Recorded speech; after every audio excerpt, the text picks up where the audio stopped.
All right, guys, this is how I made $0. Okay, so this is a break-even trade. Okay, so we start off with the daily buys. So I mark out my, sessions. We have Asia session, London session, and New York session. Okay, so we have Asia low and London low. Okay, so this is Asia low.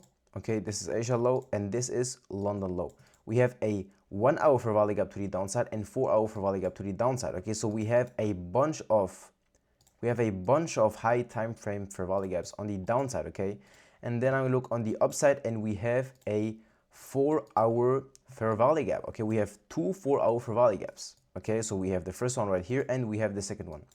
I see this and I'm like, okay, the market retraced into this equilibrium and we also are in a 4 hour fair value gap on the higher time frame. Okay, so what do? I look down, I see, and I look on at the 1 hour if we have any 1 hour fair value gap, and we have a 1 hour fair value gap. Okay, so we have a 4 hour fair value gap and a 1 hour fair value gap. Now me, I prioritize the 4 hour fair value gap because the higher the time frame is, the more power there is. Okay, so I see and I'm like, okay, I prioritize the 4 hour instead of the 1 hour. Okay, but I'm still careful and I still mark out the 1 hour and I still have an eye on this. Okay, I keep an eye on this. Okay, so when I see that the market is already in a 4 hour fair value gap, what I do is, okay, I'm just gonna wait for a breakout structure or a inverse fair value gap.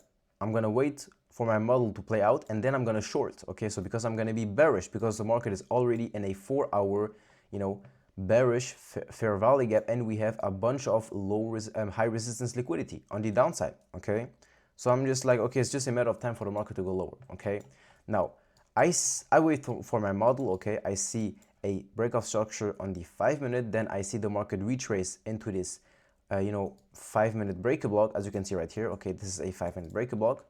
I go into the 1 minute. Okay, and I'm gonna wait for a breakout structure to the downside or a 1 minute fair value gap. Okay, so what happens?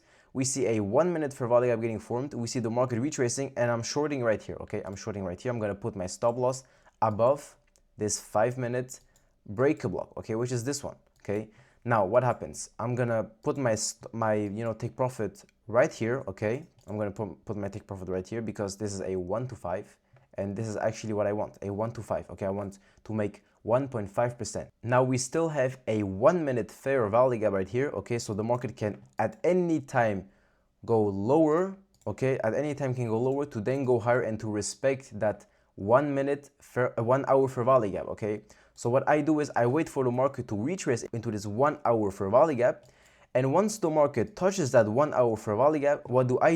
I put my stop loss to break even. Okay, so I put my stop loss at break even. So if the market actually respects that 1 hour fair value gap, I don't lose anything. Okay, and if it doesn't, then it's great, I make money. So what happens? I enter, the market also forms a 5 minute fair value gap. So what do? Is I also mark this out. So this 5 minute fair value gap is actually protecting my stop loss. Okay, so the market goes higher, goes lower, and is respecting, as you can see, this 5 minute fair value gap, goes lower, and once it touches this 1 hour fair value gap, what do? I then move my stop loss at break even, and this red line is literally my stop loss. Okay, it was my stop loss, so I put my stop loss at break even. Okay, I just did this to show you guys a visual example. Okay, market goes lower and then boom, I get stopped out. Now the market can still go lower without me, obviously, but yeah.